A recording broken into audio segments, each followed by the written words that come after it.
G'day, welcome to Drop Down Moto. My name's Richard. Today we're going to talk about solving Indian Challenger problems. And I want to be quite clear from the get-go. I love this bike. It's absolutely amazing. And I don't think it's really got any problems. Like anything that's got a good character and a good soul though, there are some, let me call them quibbles. You won't Google quibbles on YouTube, so I'll call it problems on the title. But some little nuances maybe that the Challenger has that I've sort of worked around or solved over the years. And sometimes I read about these in forums, Facebook groups. Sometimes people ask questions on YouTube. So I thought I'd put together a video just sort of going through some of the common kind of little nuances of the Challenger and how I get around them and why I don't really see them as a problem to this bike. So got some new theme music. Check this out. So as I said, I am a massive fan of this Challenger, and if you follow the channel, you'll absolutely know that. Just a little bit about this particular one, so you know what you're looking at. It is a 2020, so it's the first year of production for the Challenger. I did not buy it new. I picked this one up in 2022, October 22. I had about 6,000 miles on it. We've now got about 30,000 miles on it, and we're talking to you right at the start of 2025. So I've had it just over a couple of years and thrown a bunch of miles on there, and it's really done me well. So there's going to be 7 things I'm going to talk about today, which does sound like a lot of problems. Now I feel I'm over justifying. But we're going to talk about cold starts on the Challenger, first of all. Then we're going to talk a little bit about check engine light and the error codes that can put off. Going to talk about tyres, in particular tyre cupping. Going to talk a little bit about the battery, the fourth thing, and just making sure we keep that battery and get some long life out of it. Probably worth a video in its own right. Fifth thing we're going to talk about is an odd squeak I encountered, and what I worked out it finally was if you get the same one. Sixth thing I'm going to talk about is the windscreen and going up and down and some challenges maybe around that. And the last thing is Apple CarPlay. So they're the issues we're going to cover today. So the first one I'm going to talk about is cold starts. Funny from a guy that lives in Florida to have to even bother talking about cold starts. But that's something I don't come across too often with this motorcycle, but whenever I do, it can inevitably lead to a bunch of check engine lights, error codes, really rough running.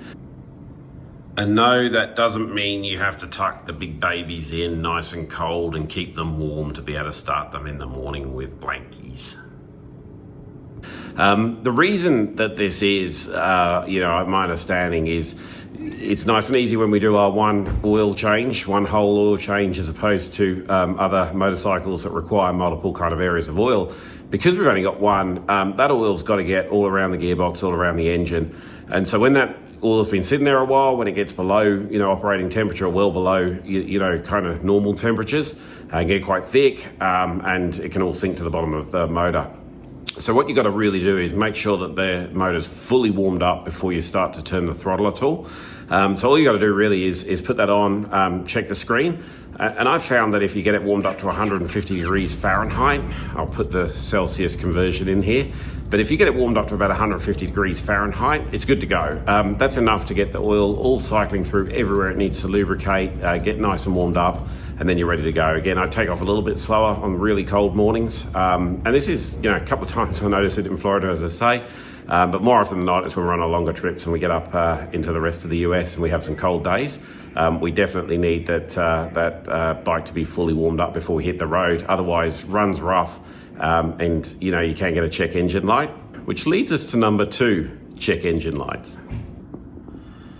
So fortunately, I do not have a check engine light right now. Where that's going to come up is just under the ABS light here. You're going to get a little light come up shaped like an engine, funnily enough. It's going to put up a code, and the easy way to check out codes at any time is to go into your settings menu using the middle button here. Click on all settings down the bottom right. Then we want to go across to vehicle, which is bottom left on the screen. And then we can go into diagnostics. As you can see, I'm clear at the moment, but if you've got any codes related to a check engine light, they're going to pop up here. It's going to give you a number, which you can Google online, but it's also going to give you a description of basically what you're looking at. And that's quite handy often to see if it's something you should be concerned about or not. If you are unlucky enough to get a check engine light, and if the code is pretty basic or something you just want to have a shot at clearing yourself first, you have to cycle the bike 3 times. Let me show you how to cycle it now. Okay, what we mean by cycling the bike is basically going through a couple of turns of switching the bike on and then off. So one full cycle would be to hit the power button. Now what you want to do is wait until the screen goes all the way through the startup motion here. We get the Indian motorcycle code, branding up, fancy screen. Wait until the OK button lights up, and then you can hit that OK button. Now we're good to start. So we're going to start the motor and we're going to run it for 10 seconds.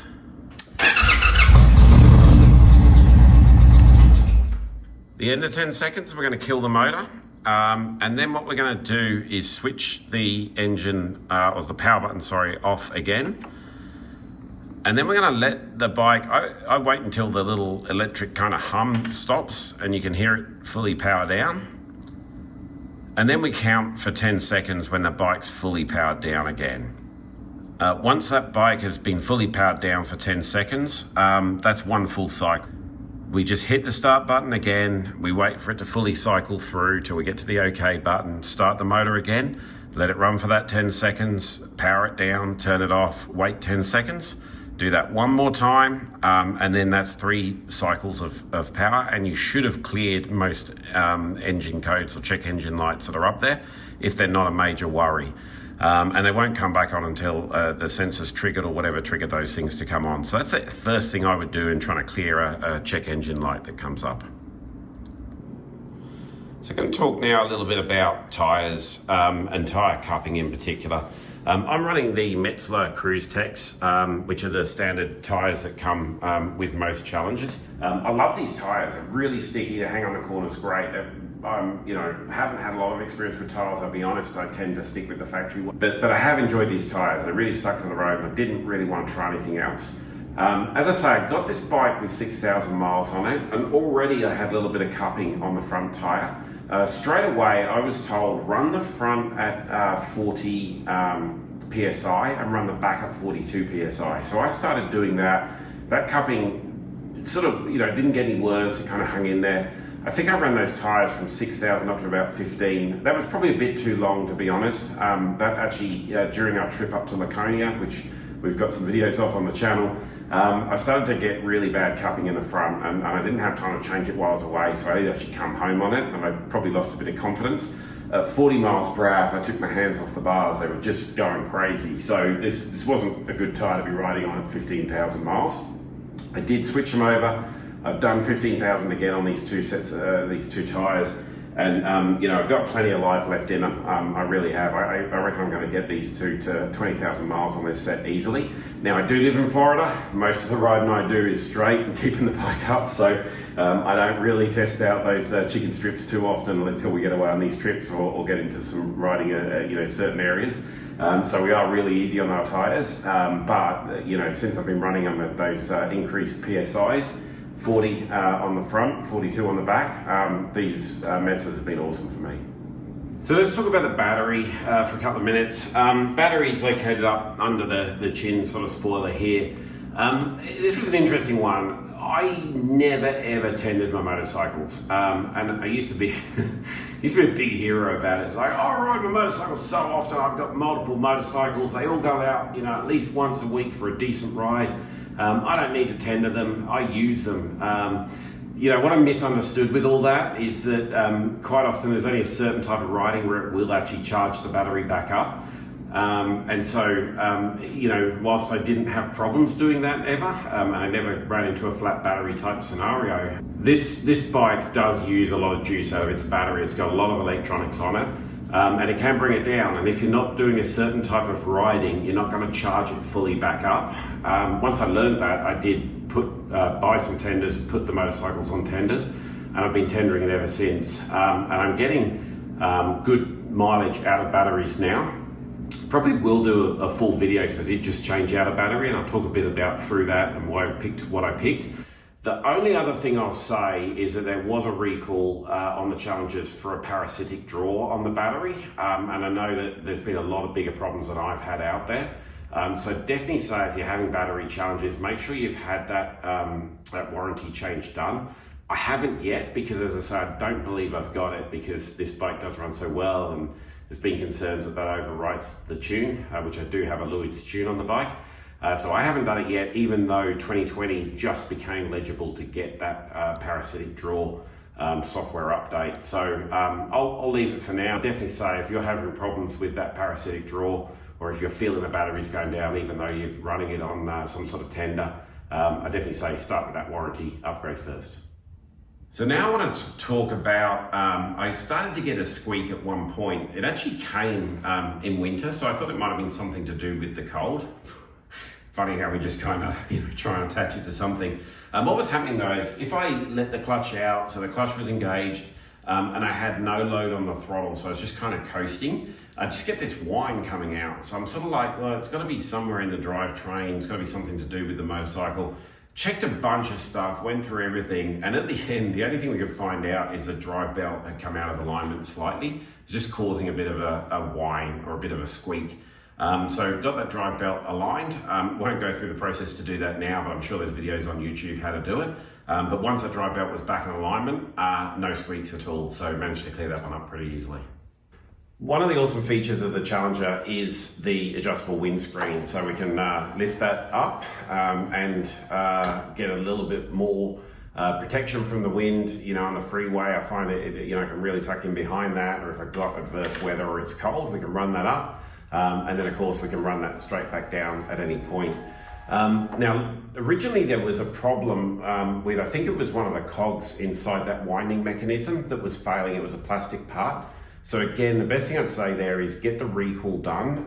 They will replace that with a metal part. Indian will do that under warranty. It's an open recall. So just check if that's one on your motorcycle before they went to that metal part. Being an earlier one, I had the plastic one. The other thing with the windshield is, I've sort of seen that some places people are like, oh, to use it, you've got to pull over or be at low speed. I just say, I've had this up and down at any speed, non-stop. When I'm filming the videos with my GoPro, I often have that here and always put the screen down and try and get the maximum view I can on the GoPro, whip it up when I finish filming, non-stop on rides. So don't be scared of this screen at all. Like, run it up and down whenever you want, wherever you want.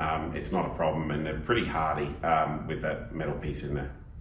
So another handy feature on the Challenger is Apple CarPlay. Contentious, I know, we're supposed to be riding freedom machines. We don't want to be cluttered with all this sort of electronic wizardry crap. But it does come in handy, especially on long trips. I like the ability to use Waze. I like the ability to sometimes take a call using my headset. So there's certain things that I find CarPlay is handy for. It can be finicky on the Challenger with most motorcycles, I think. Probably teased you a bit here. I'm sorry if you hung in this one to the end, but I've done a whole video on Apple CarPlay, so I'm going to link that video at the end here, and you can check that one out if you want more details. I'll tell you everything you need to know about getting Apple CarPlay to work on the Challenger. So there you have it. Told you we'd give you 7 things that I've just found, as I say, little nuances about the motorcycle that they're easily addressed, and a few hints and tips in there.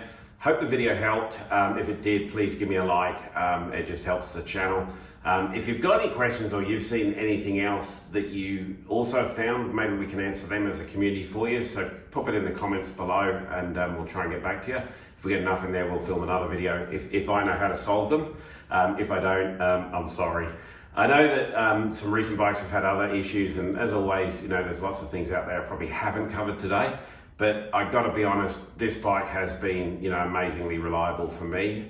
We've done over 25,000 miles in the last couple of years on it, and it just keeps on cracking on. So I really recommend the Challenger if you're thinking of getting one.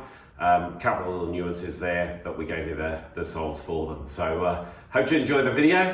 Thanks very much for watching. Keep it 2 wheels down out there and ride safe.